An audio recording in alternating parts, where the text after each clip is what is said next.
Yo,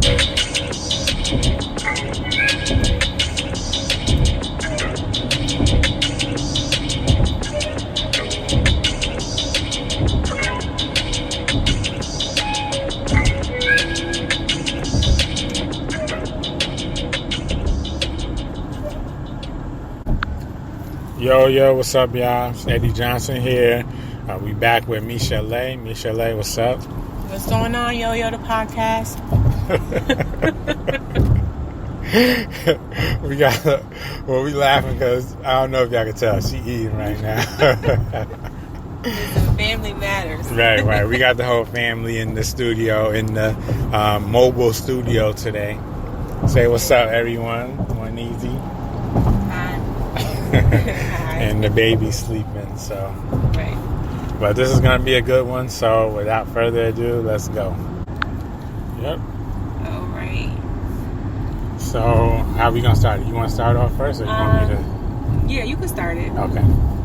So, as you guys know, we have the new baby in the back. She's a couple months old now, and just the journey to her being here now has been really exciting in a lot of different ways. So we actually were pregnant prior to her, and we had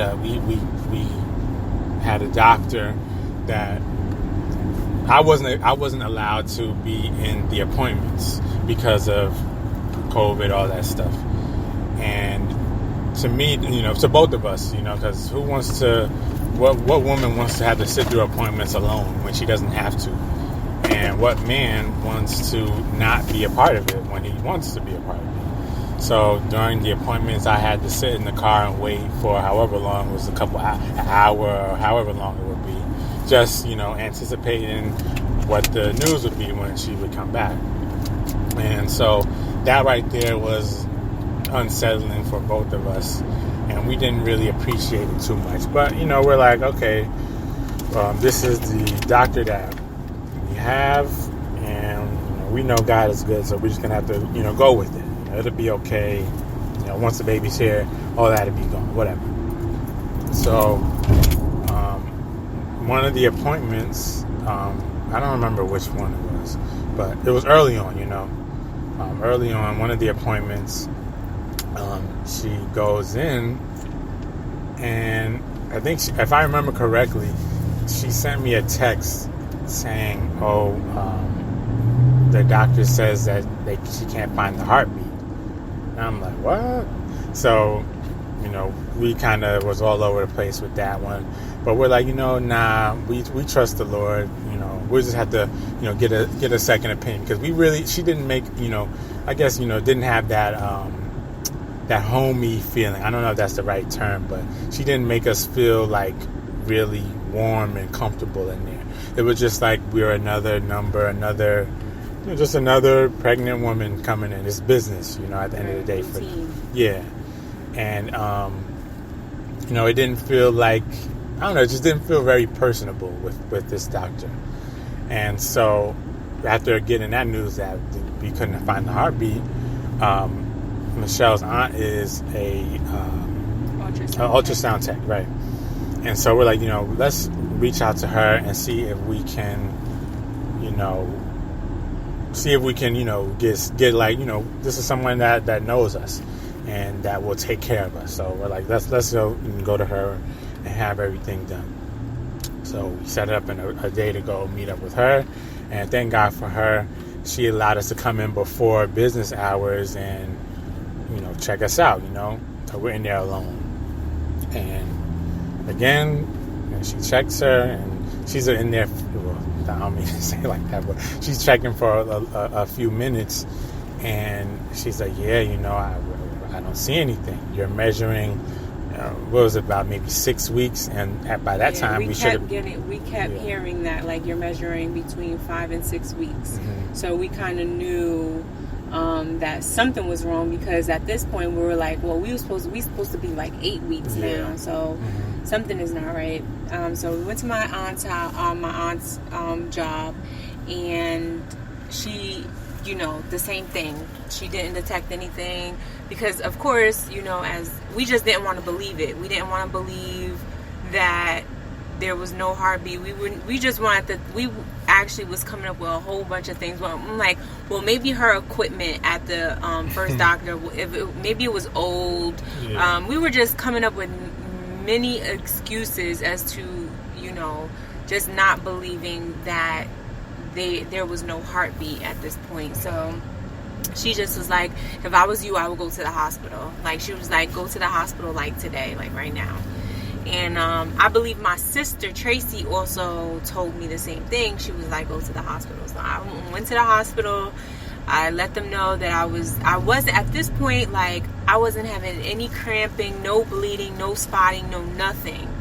And so again, I'm just thinking that, nothing's wrong. But we end up going to the hospital, and sure enough, they confirmed it again. So at this point, we received like 3 confirmations, but then we end up finding another doctor because because at the same time we still had our faith, mm-hmm. and we still believed that God could resurrect, right? So we knew that He can do amazing things, and we're just like, all right, we don't want to believe this, like. So we would pray. We would like, mm-hmm. we at this point we started like really working out, eating good. We were like trying to like do all these different things because we really thought that this is what God, did for us. We thought that this was it. This was, gonna be our child, mm-hmm. right? So now after the hospital visit, we comes to this new doctor, and he pretty much was like, he confirmed it. He confirmed the same thing. He said that. What? Not like that.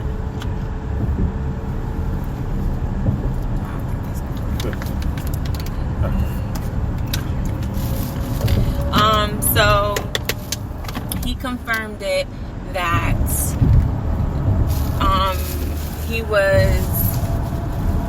we were pretty much, our child was gone. So we had a miscarriage. Wait. Before that, before we even get to the first appointment, okay, we were on the way to the doctor, and it wasn't, okay, so it was like approaching like, the holiday season, but not yet. It wasn't like Christmas time yet, but soon to be, right? So we're driving, and I'll never forget it for as long as I live. There's a big sign that says hope. It's huge, like you can't miss it. It's humongous. And it says hope. It's lit up, there's lights on and everything, and they had just put it up that day. I think they were just finishing up as we were riding past. And so we like, maybe that's another sign that God is gonna, he's telling us to have hope that everything is gonna be fine. We're finally gonna be at a good doctor, and they're gonna give us the news that, oh no, we feed a baby, everything is fine, yeah. blah blah blah, right? So we just, we kind of, we had hope. Yeah, exactly. And that's the thing. Sometimes with God, you have hope in one situation, but it's not what you think. It's something else, and like we just have to trust God through the process and know that our plan, His plan, is not our plans. Like right. So we just have to have hope in Him and allow Him to pretty much work and maneuver the situation, whether it's going to be that one or a situation to come, or in the future, whatever the case is. Right. So yeah. So we get in there, and like you said, he did confirm that there was no heartbeat. I think he said you're measuring at 5-6 weeks, and at this time it should have been like maybe 9 weeks or something like that. So we like, yeah, okay. It is what it is. We know, like, everything happens for a reason. Everything is going to eventually, at the end of the day, it'll all bring glory to God at the end of the day.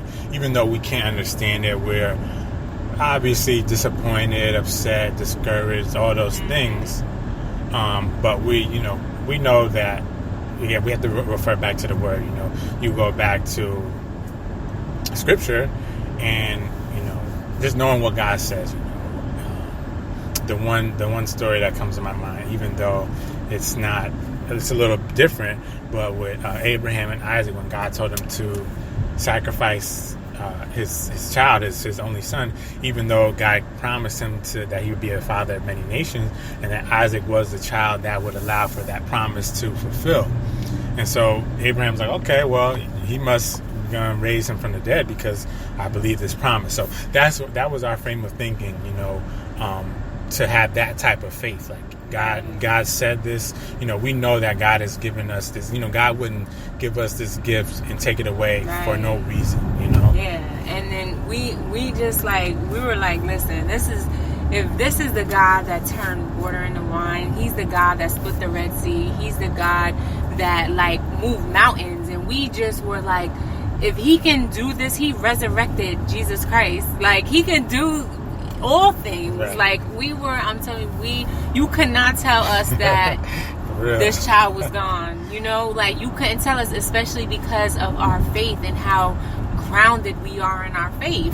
And I'll be a fool. I always say I'll be a fool to stop believing in him now because of everything that he's brought me through and brought me to. Right. So now this is around, okay, so we got married in September 3rd, which our anniversary just passed. Shout out to 1 year for us, But so we went to Arizona, and during our trip to Arizona, because the doctor had asked us, he said, do you want to have surgery? He gave us 3 options. Surgery, which is considered like a DNC, or he said a pill, which would pretty much bring the baby out.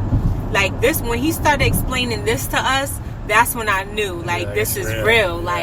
I'm about to have a miscarriage. I've never experienced anything like this. I've never had a miscarriage. So it was just something that I was like, oh my gosh, there's gonna be something that's gonna actually come out of me. It was just, it really, really hit me when he started giving me my options of what I wanted to do. So I decided to not do anything. I was like, I want to do it natural. I want to let it come out natural. However it comes out, that's how I just want it to be a natural thing. We had our Arizona trip already booked, so we were actually on our way to on vacation to celebrate our honeymoon. And I just remember, still at this time, remember, we were trusting in God, but also, putting our faith into work by eating well, working out, and doing all that stuff, drinking shakes every morning. So who knew that would be, we would need that, step for this step, which is how the baby, everything just came out all naturally. When we went back, he had asked, he said, did you go for surgery? And I was like, no. And he was like, wow. He's like, you're cleared out. He was like, everything is out of you. He's like, you guys can start, right away. Right. And I'm like, where you know? You're funny. So, mind you, this is something that, Eddie and I, this is what we wanted. We wanted to make sure that we were married first, but we knew we wanted a family. We knew that we wanted, to have a child right away. I'm 30, he's 40. Wow. So no, he's about to be 30. Right. He's about to be 30. So it was just like, let's ride it away. Got a cougar, yeah.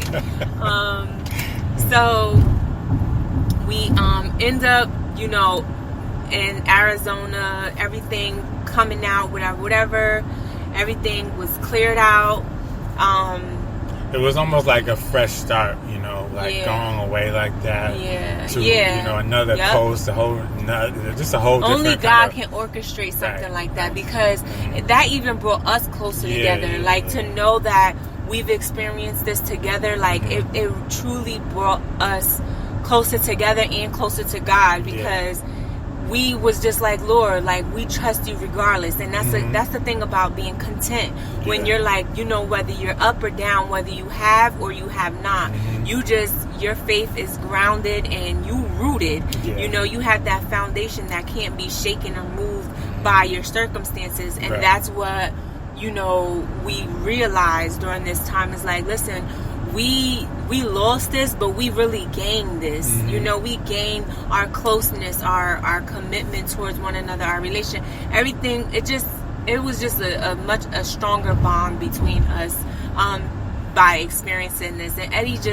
he was just so, you know, he was just so awesome. Like, the whole time, like, he was just like, he put himself in my shoes, I would say, and like, he carried those burdens with me, and I really, really appreciate you for that, baby. Yeah, of course. So, now what ends up happening? So we took the doctor's advice. Yeah, you know, and then I just want to, you know, also say that it was definitely a tough thing, a tough pill to swallow, because now, you know, it's in our minds where, man, we about to have this child and this, that, and the other, and then this curveball happens. And so we on, you know, social media, not even just social media, but just going around and walking around and seeing just all the different couples with their, you know, with their newborns and stuff like that. And we're just like, it's me, I know she was too, but I was just like, man, yo, like, that would have been us, you know. And you know, you get a little discouraged, you get sad with that, but then you know, we're like, Lord, your will be done. You know, we know that you'll bless us at your perfect time. You know, so we can't, you know, we don't want to rush anything. We don't want to get ahead of ourselves, because again, we know that your timing is perfect and all is well. You know, so. And then to like just touch base on that, it's just like, you know, just because we believe, just because we Christians, that does not mean that we're not going to be sad. We're not going to have doubt. We're not going to be discouraged. Like, all of these things did come into our minds, but it was like, and I have to give Eddie credit for that as well, is that he would be the one, like, that would turn us right back into the Word and right back to God. And that's what, you know, it truly is amazing and a blessing to have someone that, you know, knows God and trusts God, because when one lacks, the other is there to pick them right back up. And that is pretty much where, you know, what it looked like in the situation that we were in. Because even days when he, you know, he would look down and I'm like, babe, are you okay? You know, yeah, I'm okay. And then I'm like, let's read or let's pray, you know. And that's what gave us that hope that we truly need during this time. So with that, you know, and then us having the okay from there we go, us having that okay from, you know, from our doctor, we're like, okay, you know, let's try again. And we tried again. And it was like maybe a month, no, yeah, I guess you could say like a month later, like 4 years. Yeah, about a month later, we're going food shopping.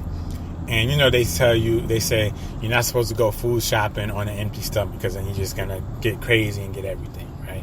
And so we in there, and she's like, well, I want to make this. Oh yeah, this looks good too. And I'm like, okay, we hungry, but this ain't normal. So I'm looking at her up and down, like, you all right? She's like, yeah, I'm fine. You know, I'm fine. I'm like, I don't know, man. You might be pregnant. She's like, nah.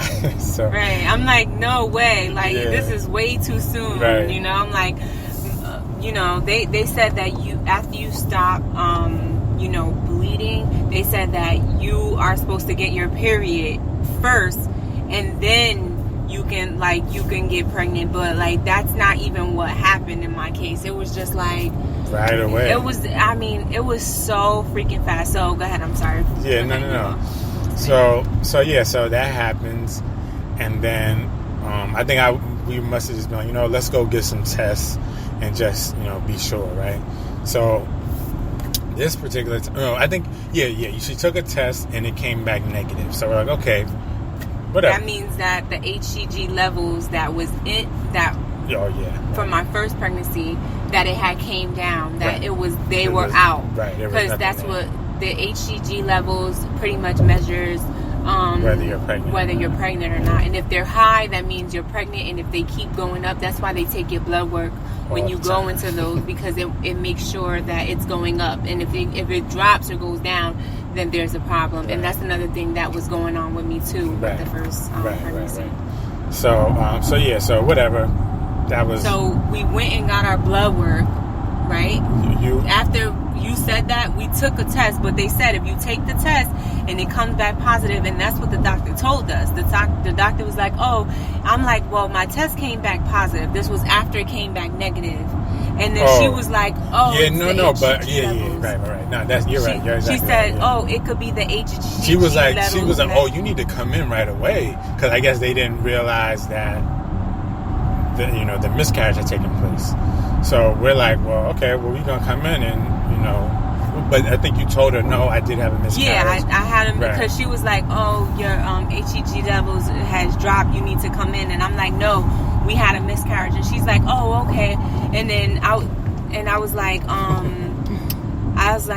so I don't know, you just messed me up now. My bad. So boom, we get the HCG levels. They were gone. Well, yeah, they were dropped. So then we went back, because I'm like, but my test came back positive. This was probably a week later. And then she was like, well, it's probably still the HCG levels. I'm like, but I took a pregnancy test before and it came back negative. Yeah. So, and she was like, all right, well, just come in. So again, I came in, took some blood work, and sure enough, I was pregnant. Mm-hmm. And so. But before that, something happened though. No. Remember, they checked the ultrasound. There was nothing there. Yeah, right. So right. They're like, wait, my HCG levels went up, but when they did the ultrasound vaginal, they were like, there's nothing here. So now we back discouraged. We're like, wait a minute, what's going on? Yeah. Like, oh my gosh. So I made an appointment for 2 weeks later. Mm-hmm. And I told the doctor when I came in, he was right at the front. I'm like, I don't know if they're telling you what's going on with my situation, but my HCG levels, they went back to normal. They dropped, but then they didn't find anything in me the last time I was here. He was like, what? Like, if your HCG level went up, and he was just like, no, there should be something. And sure enough, he was like, let me do the ultrasound. He came in the room and did the ultrasound that day. Right. And sure enough, there was a little. I think, what? Part of me thought that he didn't think that it was going to show up. Right. Really. I think none, because it was 2 people that came in there. So, because she remembered us. Yeah, remember the first ultrasound. She remembered us. So I really thought they were just like, heck no, it's too soon. She can't be pregnant again. And he was like, we seen that thing came up. It was a heartbeat. You could see the heartbeat, see everything, and man, that was like, yeah. I was 6 weeks. So can you imagine? That means that we literally got pregnant the week after the miscarriage. Right, a week crazy. After our miscarriage, we got pregnant again. It was just so freaking crazy. But the story gets better, actually. Right. I think it's over. So, we're going along with the pregnancy. Everything is beautiful. The baby's healthy. She's doing flips and flipping herself around in the womb. It was so cool. And of course, during this time, it wasn't an easy pregnancy for me, because my mental was just still back on what happened to me. So I'm constantly reminded.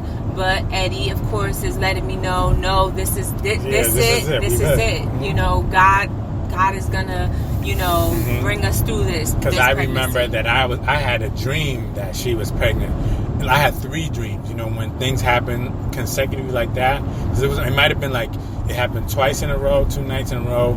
Then the next night there was nothing, and then the night after it was solidified. I'm like, yeah, you're pregnant. everything is fine. This is before it showed up on the ultrasound. So at that point, I'm like, no, this is good.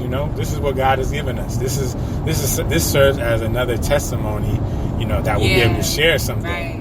And this is that time. Because can you imagine how many other women go through this, and they feel discouraged, and they're like, oh, it's just, this is not it. It means it's not it. I'm not gonna get pregnant. I'm not gonna have a kid. But no, like, this is proof in our situation that it can still happen. It can happen. You just got to have your faith, that strong faith that is like founded, that can't be moved. Like, it's just like, you're going to get discouraged, but your mind got to come right back to whoop. Right. Like, but no. Who God is. Right. That's why you got to stay in the Word, honestly. Yeah. That's the only way, Yeah. We could say all this stuff and it don't seem like it's anything, but really, when we're in the Word like that, we're given that that charge, that boost to like, okay, we believe in the Lord, we believe in His Word, so we're going to take the Lord for for what He says. Yep.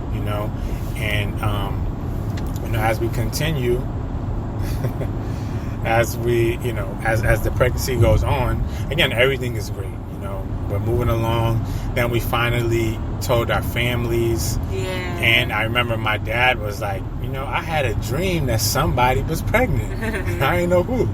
so this is just a beautiful thing for both of our families. Yeah. Right? And again, time goes on. So now we're nearing the end of the pregnancy. And so we had heard that this particular doctor had a thing for inducing his patients at 39 weeks. So if you don't go if you hit 39 weeks and the baby's still in, the baby's coming out. That's on his dime. Yeah.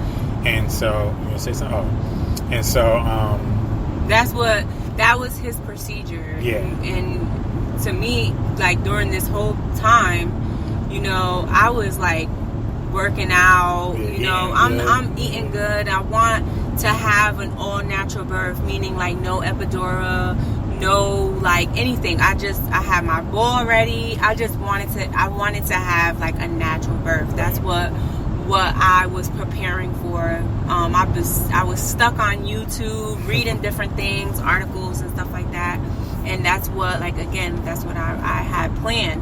But when I remember telling him, like, oh, I think I'm not going to use epidural, he immediately discouraged me. And he was like, oh, that's hard.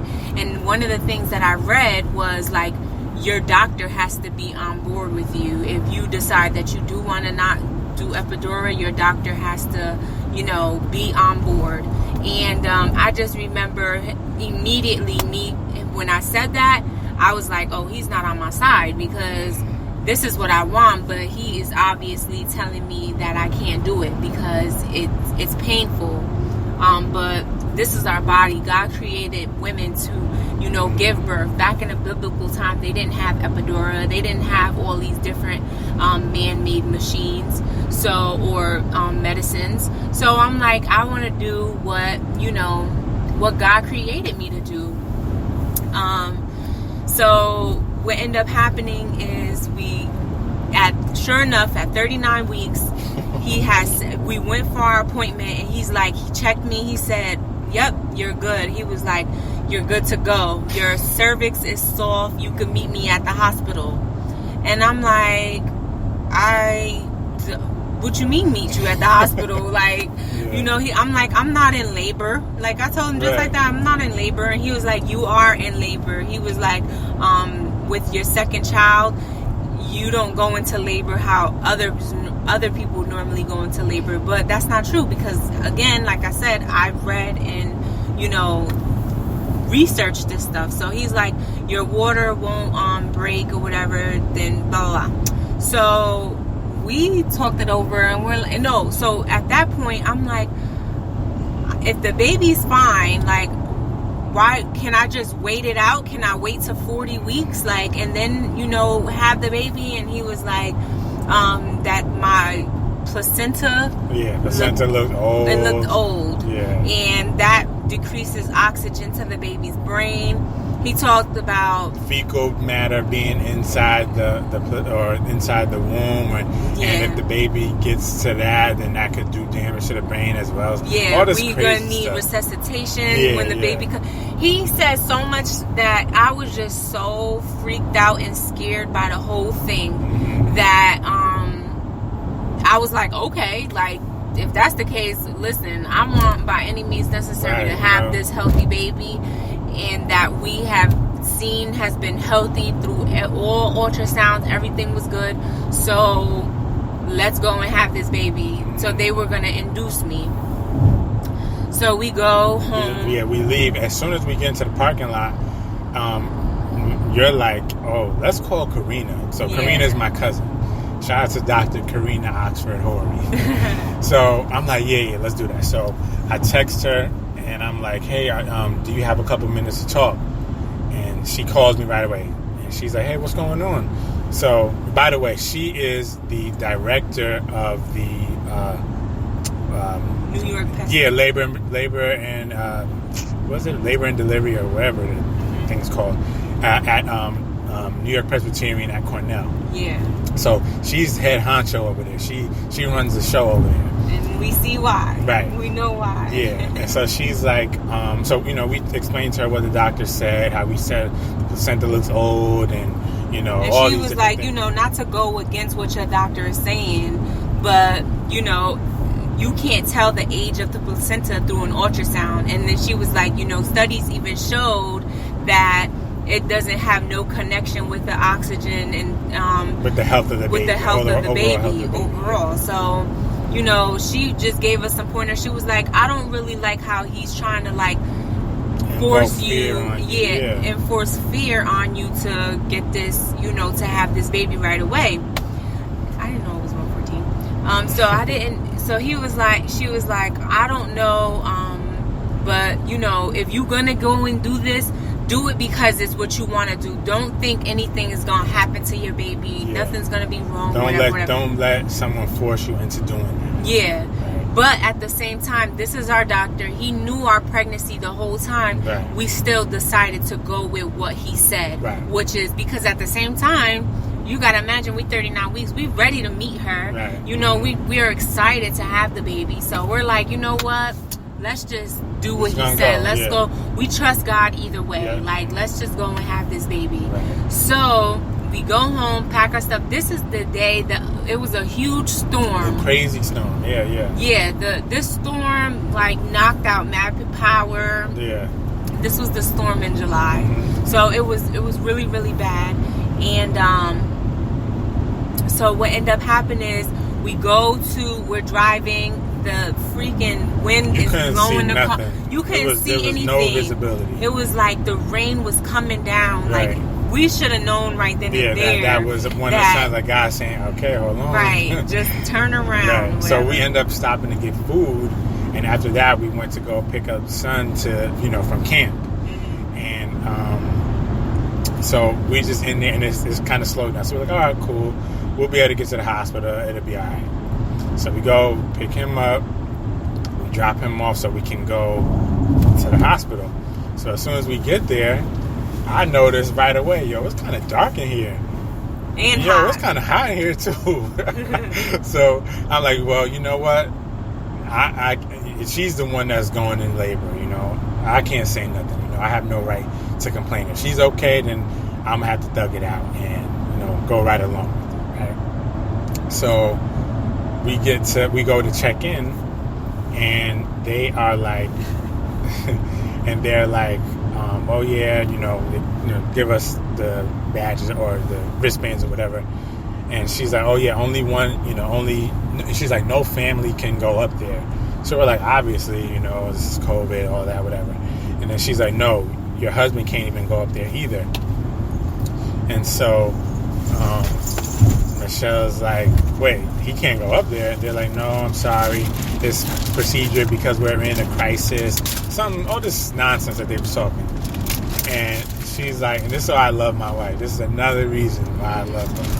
She's like, well, if he can't go up there, then we just not going to do this. We're going to go home. I was ready to turn right back around. And the people was looking at her like she was crazy. Like, what are you doing?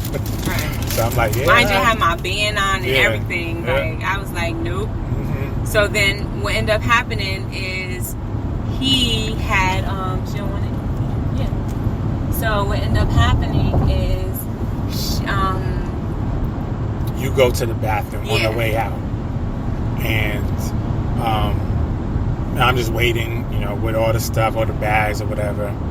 And she is like, the security guard who actually escorted us to the emergency room to sign in, he sees me and he's like, wait, I thought you guys were going up. I was like, yeah, but they talking about I can't go up there, so we just gonna go home.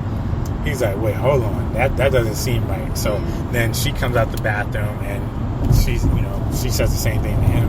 He's like, you know what, I'm gonna double check for you guys, hold on a second. So he goes back and then he comes back. He's like, you know what? Follow me. I'll escort you to labor and delivery. He said with some miscommunication, I'll escort you guys upstairs. Mm-hmm. So we at this point, we all right, well, whatever. Yeah. I guess this meant, it's meant to be. Mm-hmm. See, that's the thing too. It will be like God will show you one thing, and then the enemy will try to show you something, and it's like, all right, which one should you go with? But you just through the whole process, we were praying, we were trusting God, and we had Him on our mind. Right. So it ended up turning out to our favor. Right. So we go up. We they're like, okay, well, go to the waiting area. We gotta wait for this. Yeah, they were cleaning up a room, so they were like, oh, go sit in the waiting area. Right. So as we sitting in the waiting area, I'm bouncing on my ball. Not before that though. As soon as we get in there, the power comes back on. Came back the AC on. comes on. Yeah, and all that. So that's another thing. Yeah. We're like, oh yeah, all right. So God He's clearing the way for this. Yeah. This is what it's gonna be. Yeah. And then so I'm bouncing on my ball, getting my pelvis ready and everything like that. And like an hour goes by, right? And I'm like, yo, you think they forgot about us? And he's like, I'm gonna call. So she calls, and they're like, oh yeah, we'll send somebody right away. 2 minutes later, they come out and come so got us. They definitely forgot. They forgot about us. Right. So that was like a point for us to be out of there. Yeah. So we get in the room. The doctor comes in. She puts a gown on the bed, and I'm still bouncing on my ball. She's like, "It's great that you're bouncing on your ball. It's great that you're bouncing on the ball, but let me tell you how the doctor works. Like, it's pretty much." Remember, you had mentioned to her that he said that placenta was old. Yeah. And she's like, no, he's old. Yeah. She was like, because she had asked me, she was like, is there a reason why you're being induced? And I'm like, no. Like, Dr. such and such just said that my placenta looks old. And she was like, your placenta looks old. He's old. And then it went from then to like, all right, well, yeah, that's kind of his thing or whatever. But, so we get into the room. And she's like, it's good that you're bouncing on your ball, but let me tell you how things work. She pretty much said that we were gonna get induced, and if I don't give birth in a certain period of time, that there was a big chance of me getting a C-section. She said that, they had to break my water. Everything that I didn't want, like I wanted my water to break naturally. I wanted everything to be as natural as possible, and everything that I was saying, she was saying that that's not how they worked. Yeah. So I was getting a little scared at the same time, but a little annoyed too, because I'm like, oh God, So.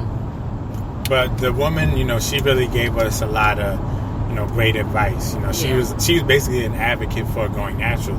She's like, I had 3 at-home births, and what you're doing, I understand what you guys want to do, and we'll try to make it as comfortable as possible. But unfortunately, the doctor isn't always like that. Like, he does what he wants to do, basically. Yeah. So, like, for instance, if my water wouldn't have broke after they tried to like physically induce me, his result would be to give me a C-section, because he's there and he's ready to deliver a baby. But yet I'm still, because I'm like, if my water didn't break and I need to be here for 3 days until I need to be in labor, then let me be in labor. But no, that's not how they work. So again, we were just like, oh God. She was like, well, you seem a little antsy or like unsure. So I'm going to leave you guys in here to talk. And she was like, I'll be back, and you guys let me know what you guys decide. So, of course, again, we are this close to meeting our daughter.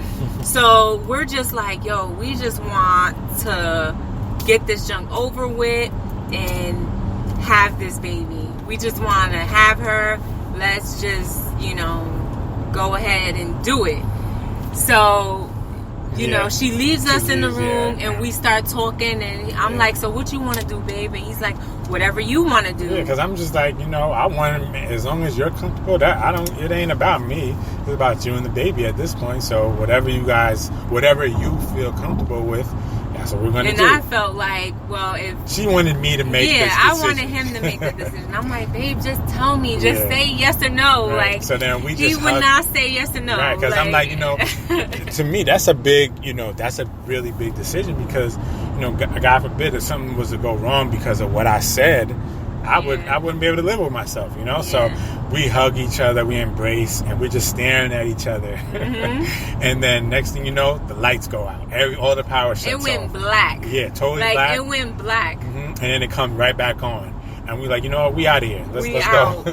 That's it. Home. That was our confirmation. That was our end confirmation. That was God. That was God. We should not be there. Yep. We not getting induced. We gonna at this point we like, yo, we gonna go. If it's 42 weeks, we just gonna go and we gonna have this baby at 42 weeks. God, that but was all him. Once them light, it went black, y'all. Like it went black. Pitch black. We didn't see each other no more, and then we just seen each other. We like, whoa, wait a minute. Just imagine like I'm giving birth and the lights and stuff go off.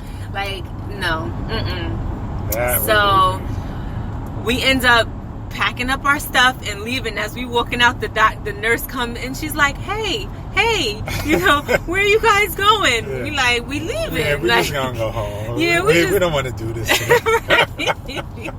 She's like, well, was it anything that we did? We're like, no. Is there anything that I can say to convince you to stay? Right. Nah, we good. We out. Mm-hmm. We're just like, it's a wrap. So we go back into the room for a second to talk to her.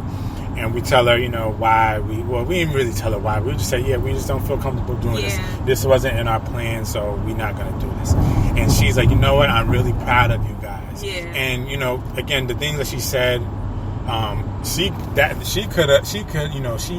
risked losing her license for the things that she said because it was so against the grain. It wasn't what a doctor or a nurse would tell you, and, especially against the doctor's orders and stuff like that. So she really advocated. That was a blessing. That was God right there too, using that. Because God knows what could have happened to me, y'all. Right. Like I could have been done bled out or whatever. Like who knows? Like what could have happened to me? Like if I would have stayed there and been disobedient to the Lord, because the Lord knows. Like I'm the type of person that I need something to be thrown at me to understand. All right, this is what the Lord wants. He knows how He made us all. So He knows. He knows us. Right? He knows what we need. He knows what we need. Right, to move forward and stuff like that. He knows us. So we end up leaving. And at this point, I'm like, babe, let's not tell anybody. Let's not call anybody. But we had already told people that we were having the baby. Yeah, so everybody is excited. They waiting to hear from us, that the baby's here or anything like that. So I'm just at this point, I'm so I'm upset, but I'm still content. I'm still happy because I still feel her kicking in me. And I know that she's good. She's healthy. So I'm just all right. Well, we end up calling. So we go home and we just chilling, and I'm like, because my parents were reaching out yo, what's going on? I say, I text back and say, Ma, I'm gonna call you in a second, but we're not doing this today. Yeah. I said everything is okay, nothing's wrong, but we just not doing this.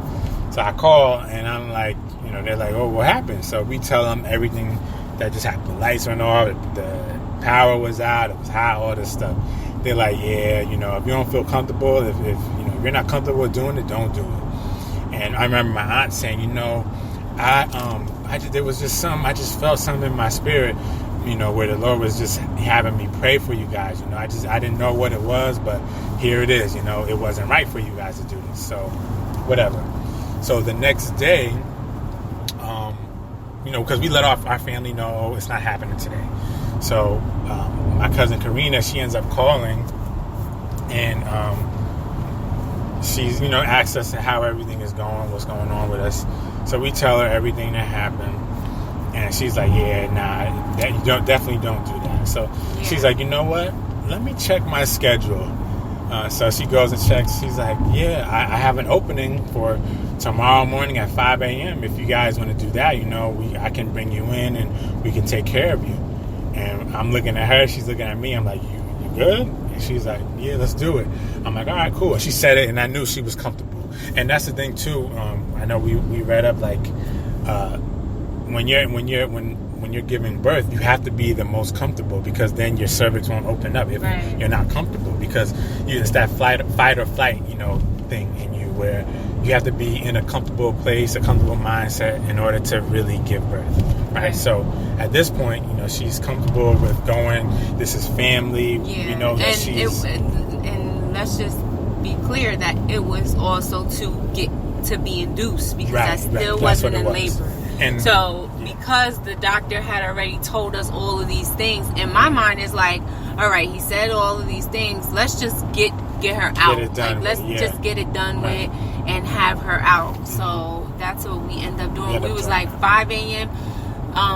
She said 5 a.m. We scheduled everything, everything cleared up, and we ended up in New York.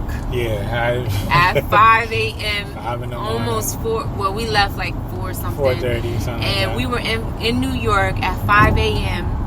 And so we get in. Mind you, this was nothing that I had ever expected in a million years. Who would? Every time we prayed, we always prayed for a safe, healthy delivery. Every day we prayed for a safe delivery. That was always in our prayer, like to just deliver this baby, this healthy baby, safe, and exactly that's exactly what he did. So we end up at the hospital. Mind you, the hospital was very clean. It was state of the art. It was brand new. They had just built it like the year before or something. Not even a year before. Beautiful building. Yeah. And it looked like a hotel. It didn't even look like a hospital.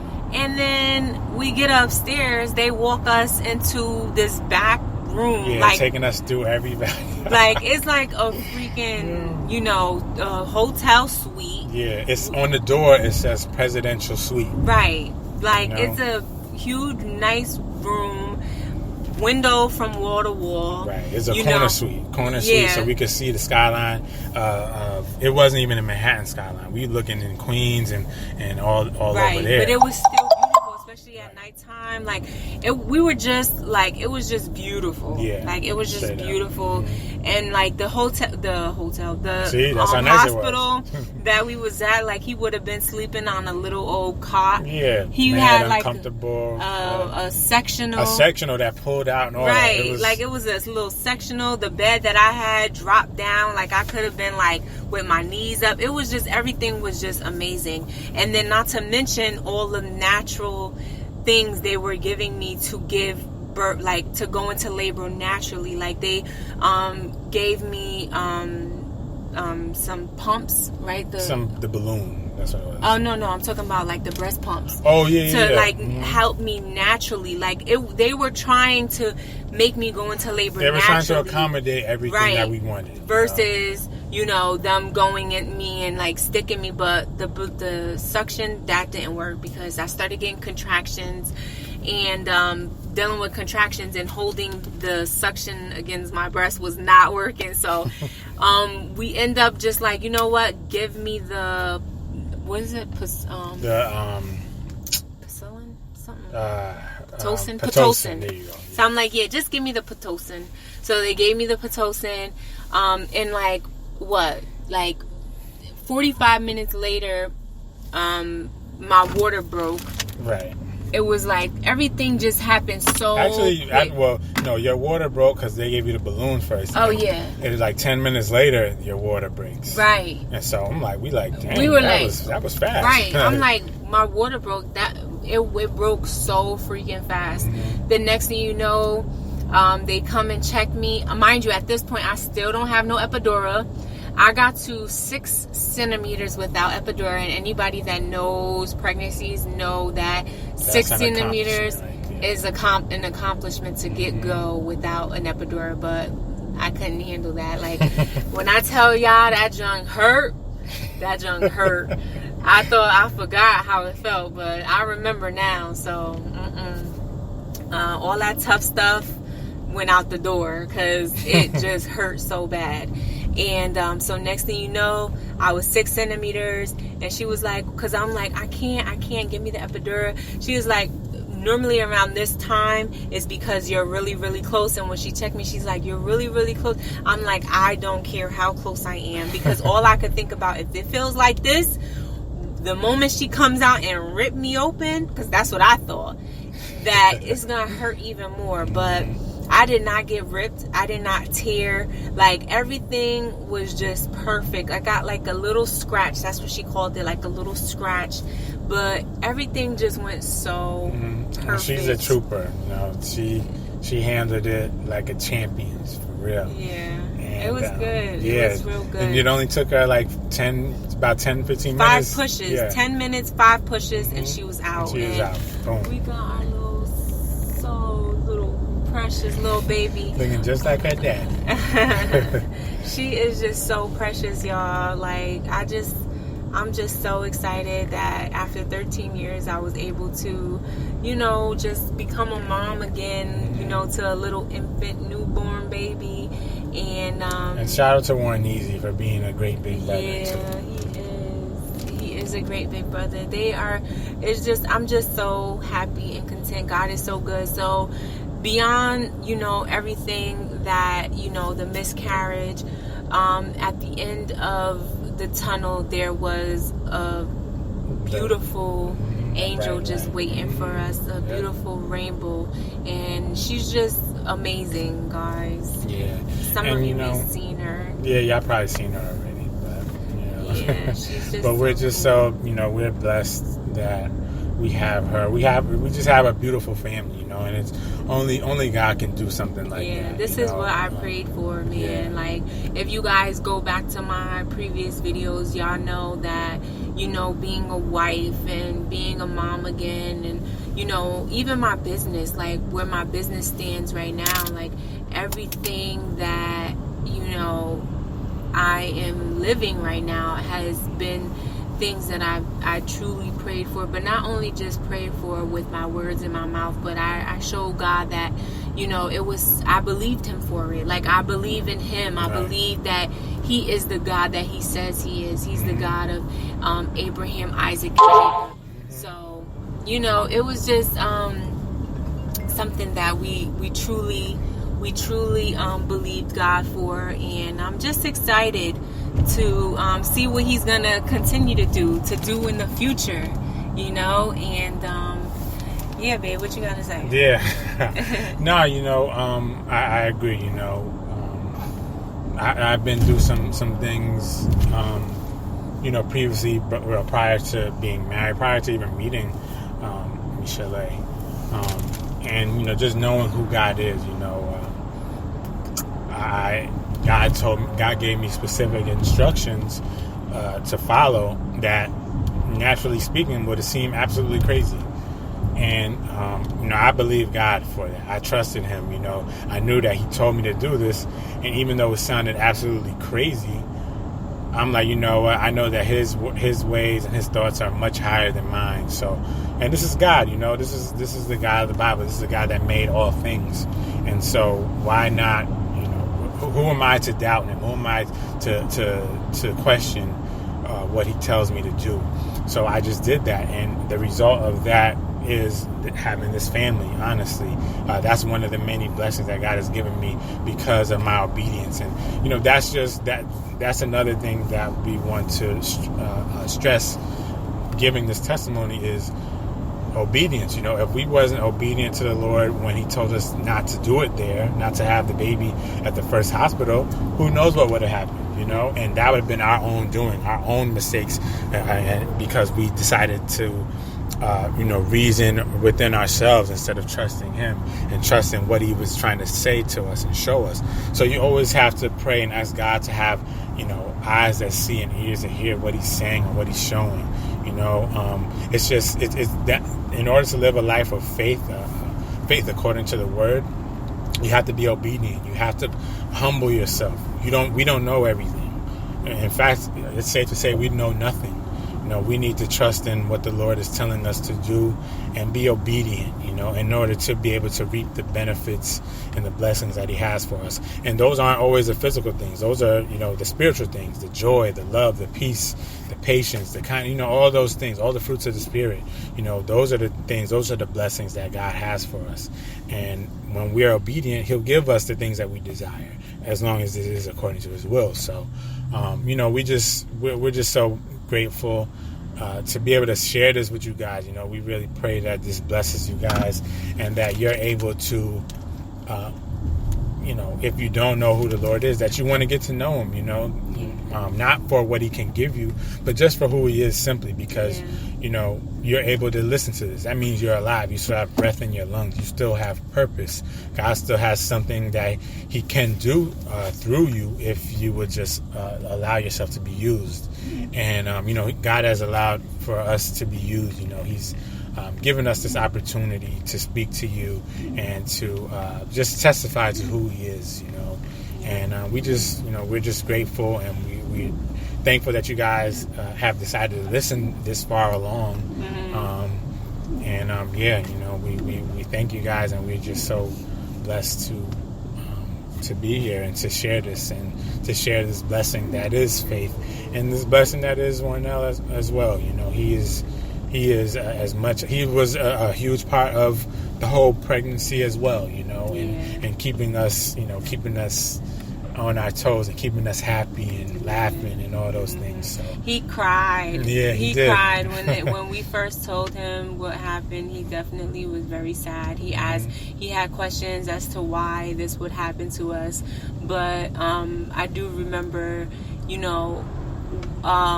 me giving him that encouragement, and him too, just like encouraging him that it's gonna be all right, hugging him and letting him know, because of course I think every child wants a little brother or a little sister, and a little sister is what he wanted a little sister.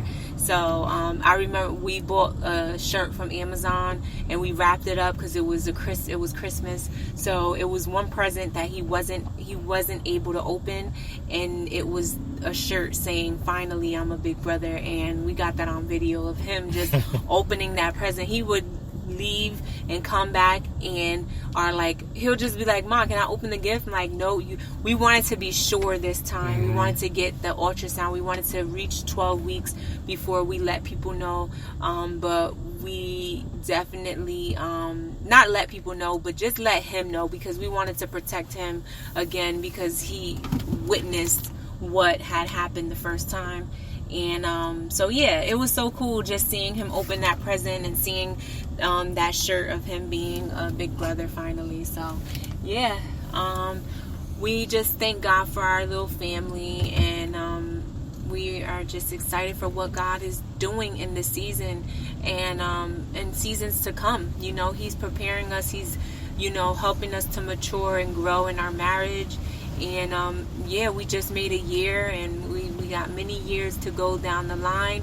And we want to, encourage those out there that, seem hopeless and may seem, to not be able to make it to where they want to be in life. We want to let you know that we were once there. We felt that, our problems will never end. We felt like the people that were around us, our relationships were just going to continue to drain us. But, we found each other, and we're working towards, And at the end of the day, too, us, going off of what you just said, we decided to just submit fully to the Lord and his plan, because there was a time where I'm like, you know what? I'm still single, so clearly what I thought or who I thought I wanted wasn't it, Right. So let me know what, Lord, I just want who you have for me, and that's the main thing, that's my advice to everyone is, if you feel like your life isn't what it should be or what you would want it to be, you need to give that to the Lord, and it'll exceed your expectations, just completely submit to Him. Ask Him what it is that you want. What do you want from me, Lord? What do you want me to do? I just want to do what you want me to do. I want what you have for me. And you have to really, live a life in complete submission, that's how things change. That's truly how things change, all these things that you hear, do this to have a better life, or do this to attract your soulmate. It's all wrong. Right. It's all garbage. So throw it out. God is the creator of love. Right. So if He's not in your relationship, then there's no love in your relationship, because He's the ultimate measurement of love was demonstrated by Christ, giving up His life for us. Like, if you don't believe that He loved us that much, then you can't even fathom the love that you can, the amount of love that you can give or receive. Right. So that is one thing and one step that you have to, come to identify. That's the beginning. Yeah, but you have to be comfortable with everything that follows. You have to. It'll seem, unorthodox, but you have to know that, again, God's ways are higher than our ways. His thoughts are higher than our thoughts. So you have to throw yourself to the side and completely submit and do whatever the Lord tells you to do. Because He says, for I know the plans that I have for you. Right. So He knows the plans. Like, you may see that, the picture looks like, what it is right in front of you. But in reality, I like how our teacher put kind of, she said it's like a puzzle. You have this big puzzle, but you don't have the picture. You just got to put the pieces together. And that's this walk of faith. Like, you don't know the big picture. Right. You just have all these little bit of pieces. And, somebody says, here, put this puzzle together. And how are you going to put this puzzle together when you don't even know what it's supposed to be? Right. But you take it piece by piece, day by day. And that is exactly what we have to do in this walk of faith. You don't know what the bigger picture is, but you know that there's a purpose behind it. You know that there is something that you have to strive for. And most importantly, that's keeping God first. Yep. Amen. So I think, and then also, we giving her name. Oh, yeah. Yeah, so we decided to name her Faith because... Because of everything. Yeah, we literally dealt with so much, with this process, but we still trusted God through the process. So yes, her name is Faith. She's a testament to everything that we've been through and how faithful God was to us. Yeah, God was faithful. Every time I look at her, every time we look at her, and we're just reminded of what God has done, and how He's given her to us. And there's a scripture that I would, speak to her belly when she was still pregnant. It's Hebrews 11:6. Without faith, it's impossible to please Him. Meaning, it's impossible to please the Lord. You can't come to the God and not believing that He is a rewarder of those who diligently seek Him. You have to do that. And that's something that she's going to remember for her entire life. Without faith, it's impossible to please the Lord. So I think that's a word for everyone here as well. Without faith, it's impossible to please God. Yep. Amen. So we wrapping it up? Yeah. Let's wrap it up. So let's wrap it up. Thanks, guys, for tuning in. Yep. And for those of you who may have question like, wait a minute, she was supposed to have her baby here this month. Why she didn't have her? Yeah. That is why. Yeah. We just didn't tell anybody. It was just something that we wanted to even our families didn't even know. Yeah. So we want to wanted everybody to know this is the reason. This is why, I've kind of been a little distant too. But yeah, we all go through and grow through. Yep. And I'm excited for what's next. Yeah. That's right. All right, guys. We'll see y'all again on the next one. Peace. Yo. Yo.